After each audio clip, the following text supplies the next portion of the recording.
Assalamu alaikum. Welcome to Like It College. I'm your chemistry teacher. Hopefully you all are doing well.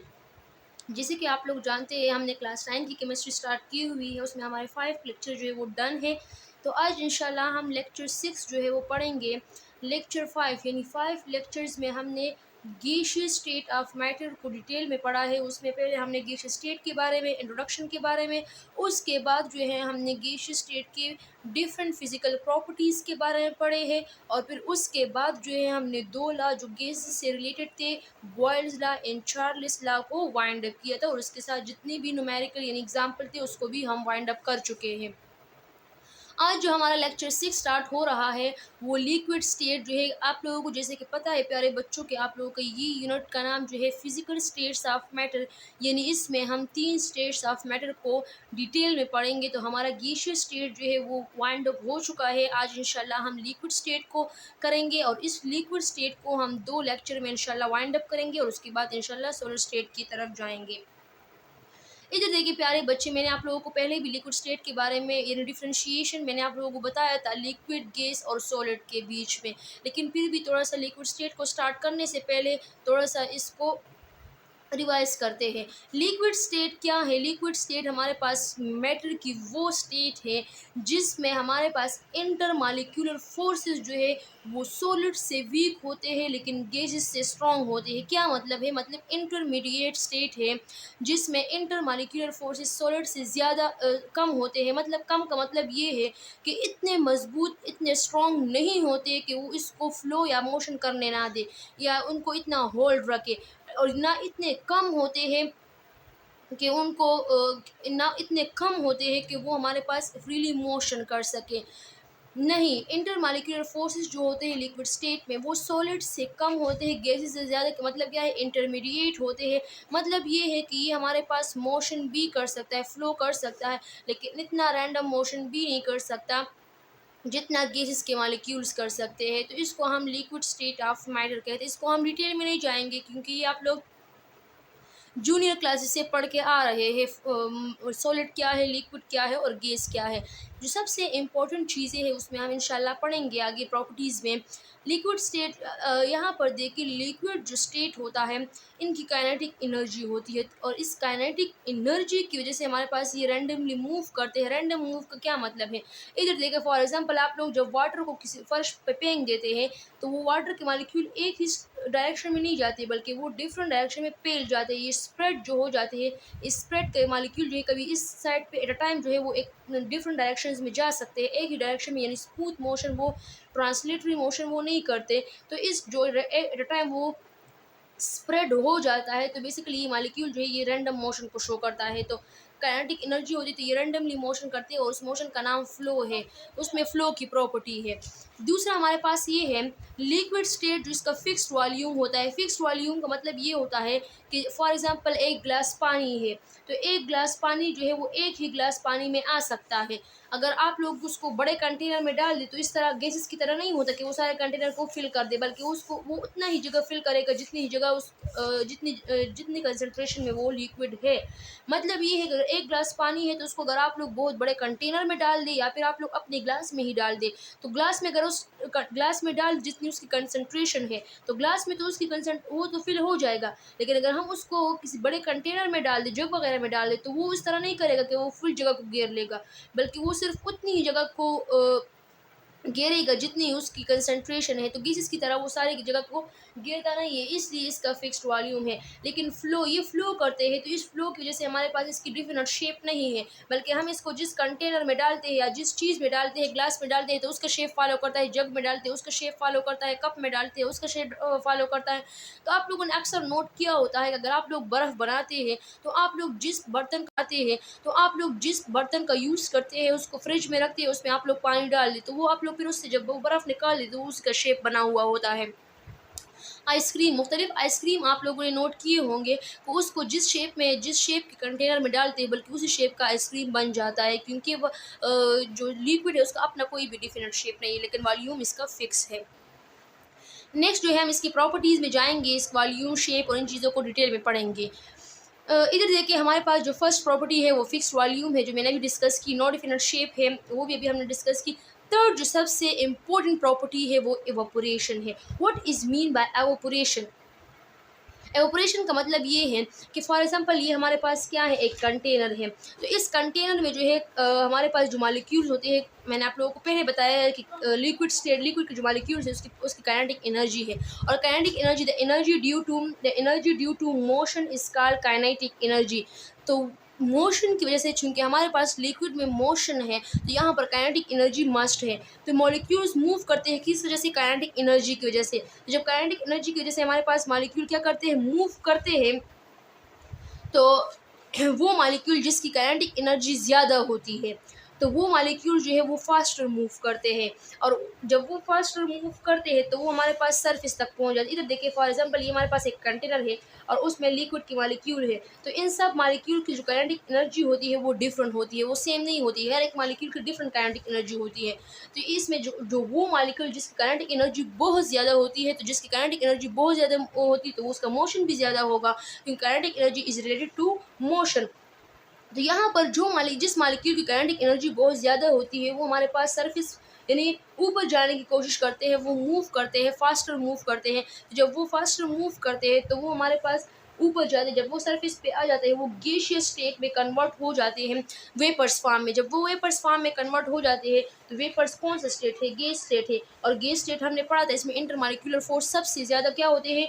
Week होते हैं। तो जब ये liquid के वो मॉलिक्यूल जिसकी काइनेटिक एनर्जी बहुत ज़्यादा है तो वो फास्टर मूव करते हैं गैसियस फॉर्म यानी वेपर्स में चेंज हो जाते हैं। जब वो वेपर्स में चेंज हो जाते हैं तो उसकी इंटरमॉलिक्यूलर फोर्सेस कम हो जाते हैं। जब इंटरमॉलिक्यूलर फोर्सेस कम हो जाते हैं तो वो सरफेस पे आ जाते हैं। और इस फिनोमेना को हम क्या कहते हैं? Evaporation. Evaporation is the phenomena in which a liquid state convert into gaseous state is called evaporation. और एवापोरेशन जो है ये हमारे पास बाय नेचर मतलब नेचुरली भी होता है, विदाउट टेम्परेचर भी होता है, और थ्रू आर्टिफिशियल टेम्परेचर भी होता है। किस तरह? इधर देखिए, मैं आप लोगों को एक दो एग्जांपल। स्पिरिट का नाम आप लोगों ने सुना है, एक टाइप का केमिकल है जो अक्सर वाउंड को ट्रीट करने के लिए यूज़ की जाती है। स्पिरिट जो है, या किसी भी चीज़ को रिमूव करने के लिए, कोई डिटर्जेंट हो उसको रिमूव करने के लिए भी स्पिरिट का यूज़ की जाती है। स्पिरिट क्या है? अगर आप लोगों ने देखा, स्पिरिट आप लोग जब हाथ पे लगा देते हैं तो स्पिरिट हमारे पास, आप लोग उसको कुछ टाइम बाद देख ले तो वो इवापोरेट हो जाती है, वो आप लोगों के हाथ से उड़ जाते हैं। या फिर अगर आप लोग स्पिरिट को का जो बोतल है उसका जो लिड होता है उसको अगर आप लोग थोड़ा खोल के 5 मिनट के लिए खुला छोड़ दे तो वो आप लोग जब उसको बाद में ऑब्जर्व करेंगे तो उसके बोतल में कोई भी स्पिरिट नहीं होगा, क्योंकि वो इवापोरेट कर चुका होगा। तो यहाँ पर देखिए प्यारे बच्चों, लेकिन आप लोगों ने ये भी नोट किया है कि जब स्पिरिट आप लोगों के हाथ पे आता है और आप लोग उसको, तो आप लोग के हाथ से जब वो उड़ जाता है, आप लोगों ने कोई बैंडेज वगैरह ना की हो, तो आप लोगों का हाथ जो है वो कूल कूल फील करता है, आप लोगों को ठंडा फील होता है। तो ये ठंडा इवापोरेशन कूलिंग क्यों काज करता है? तो इधर देखिए, इवापोरेशन जो है वो किसी भी टेम्परेचर पे काज हो सकता है। तो हमारे पास जब लिक्विड गैस में कन्वर्ट होता है तो आप लोग इधर देखिए ना, जब लिक्विड जो है, लिक्विड का टेम्परेचर ज़्यादा होता है, जब वो गैस में कन्वर्ट होगा तो यहाँ पर हम उसका टेम्परेचर क्या कर देते हैं? उसका टेम्परेचर फॉल हो जाता है। वो जो लिक्विड मॉलिक्यूल्स होते हैं उसका टेम्परेचर कम हो जाता है। तो जब उसका टेम्परेचर कम हो जाता है, जब वो गैसीय स्टेट में कन्वर्ट हो जाता है तो वेपर्स जो है वो हमारे पास कूलिंग काज करता है, क्योंकि टेम्परेचर क्या होता है? कम हुआ होता है। तो ये एवापोरेशन है। ओके। अब वो कौन से फैक्टर्स हैं जो इवापोरेशन को इफ़ेक्ट कर सकता है? इफ़ेक्ट का मतलब क्या है कि कौन से वो हमारे पास हमारे जो कि जो स्पिरिट आप लोगों के हाथ पे आता है और आप लोग उसको, तो आप लोग के हाथ से जब वो उड़ जाता है, आप लोगों ने कोई बैंडेज वगैरह ना की हो, तो आप लोगों का हाथ जो है वो कूल कूल फील करता है, आप लोगों को ठंडा फील होता है। तो ये ठंडा इवापोरेशन कूलिंग क्यों काज करता है? तो इधर देखिए, इवापोरेशन जो है वो किसी भी टेम्परेचर पे काज हो सकता है। तो हमारे पास जब लिक्विड गैस में कन्वर्ट होता है तो आप लोग इधर देखिए ना, जब लिक्विड जो है, लिक्विड का टेम्परेचर ज़्यादा होता है, जब वो गैस में कन्वर्ट होगा तो यहाँ पर हम उसका टेम्परेचर क्या कर देते हैं? उसका टेम्परेचर फॉल हो जाता है। वो जो लिक्विड मॉलिक्यूल्स होते हैं उसका टेम्परेचर कम हो जाता है। तो जब उसका टेम्परेचर कम हो जाता है, जब वो गैसीय स्टेट में कन्वर्ट हो जाता है तो वेपर्स जो है वो हमारे पास कूलिंग काज करता है, क्योंकि टेम्परेचर क्या होता है? कम हुआ होता है। तो ये एवापोरेशन है। ओके। अब वो कौन से फैक्टर्स हैं जो इवापोरेशन को इफ़ेक्ट कर सकता है? इफ़ेक्ट का मतलब क्या है कि कौन से वो हमारे पास हमारे जो इर्द गिर्द मुख्तलिफ फैक्टर्स है, प्रेशर है, टेम्परेचर है, तो मुख्तलिफ चीज़ें हैं। वो कौन सी चीज़ें हैं जो हमारे पास इवापोरेशन के इफ़ेक्ट कर सकता है? मतलब उसको चेंज करने से हमारे पास इवापोरेशन का फिनोमेना जो है वो चेंज हो सकता है। तो अब यहाँ पर देखिए हमारे पास कुछ यहाँ पर फैक्टर्स, हमने 3 फैक्टर्स जो है वो हमारे पास इवेपोरेशन को क्या कर सकते हैं, वो इफ़ेक्ट कर सकते हैं। तो अगर आप लोगों के पेपर में आया, एमसीक्यू में आया कि कौन से फैक्टर्स जो है वो इवेपोरेशन की इफ़ेक्ट कर सकते हैं, तो वो 3 है, सरफेस एरिया है, टेम्परेचर है और इंटरमॉलिक्यूलर फोर्सेस है।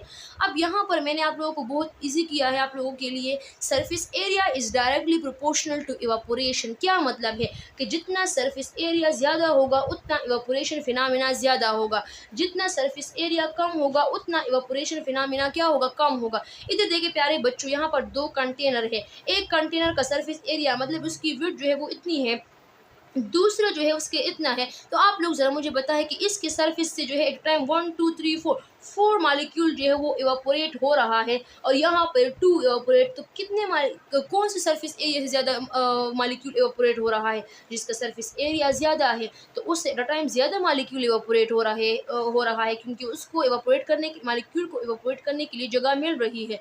यहाँ पर at a time 2 molecule evaporate हो रहे हैं क्योंकि उनको इवापोरेट करने के लिए जगह नहीं मिल रही। तो जितना सरफेस एरिया ज़्यादा होगा उतने इवेपोरेशन फिनोमेना ज़्यादा होगा, तो सरफेस एरिया इफेक्ट कर सकता है। तो अगर किसी लिक्विड मॉलिक्यूल को अगर आप लोग 2 डिफरेंट कंटेनर में डाल दें और दोनों का सरफेस एरिया डिफरेंट है तो वो हमारे पास इवेपोरेशन का फिनोमेना भी डिफरेंट होगा। मतलब ये है कि इवेपोरेशन जो है वो सरफेस एरिया पर डिपेंड करता है। नेक्स्ट क्या है, टेम्परेचर है। Temperature is directly proportional to evaporation. जितना हम टेम्परेचर को ज़्यादा करेंगे इवेपोरेशन फिनोमेना ज़्यादा होगा। क्या मतलब है, इधर देखिए प्यारे बच्चों, ये एक कंटेनर है और इस कंटेनर में हमने लिक्विड, कोई लिक्विड डाला हुआ है, किसी टाइप का लिक्विड है। तो जब हम इसका टेम्परेचर इंक्रीज़ करेंगे तो इस टेम्परेचर की इंक्रीज़ करने की वजह से इस मॉलिक्यूल के दरमियान जो काइनेटिक एनर्जी है वो इंक्रीज़ हो जाएगी।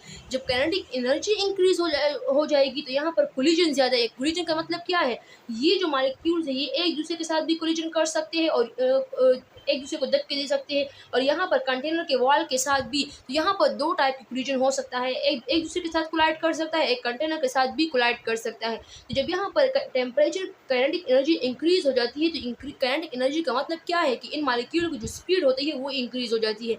जब ये स्पीड इंक्रीज हो जाती है तो स्पीड की इंक्रीज होने की वजह से हमारे पास कोलिजन इंक्रीज हो जाती है। तो जब ये कोलिजन, तो यहाँ पर जब कोलिजन इंक्रीज होगा तो यहाँ पर मॉलिक्यूल्स का कंटिन्यूली रहना इम्पॉसिबल हो जाता है। मैं आप लोगों को एग्जांपल देती हूँ। अगर आप लोग फॉर एग्जांपल एक रूम में रह रहे हैं और वो रूम जो है वो उसमें हमारे पास 50 लोग हैं और वो 50 लोग जो है वो कंफर्टेबली बैठे हैं, लेकिन वहाँ पर गर्मी आ जाए तो फिर उन 50 लोगों का वहाँ पर गुजारा करना मुश्किल हो जाता है। तो वो लोग एक दूसरे को फिर दब के रहते हैं, तो वो फिर कंफर्टेबल नहीं रहते, तो वो बाहर जाने की कोशिश करेंगे। बिल्कुल इसी तरह इस कंटेनर की मालिक्यूल की जब काइनेटिक एनर्जी ज़्यादा हो जाती है, ये बहुत ज़्यादा गर्म हो जाते हैं, तो ये एक दूसरे के साथ कोलाइड करना शुरू कर देते हैं और कोलिजन की वजह से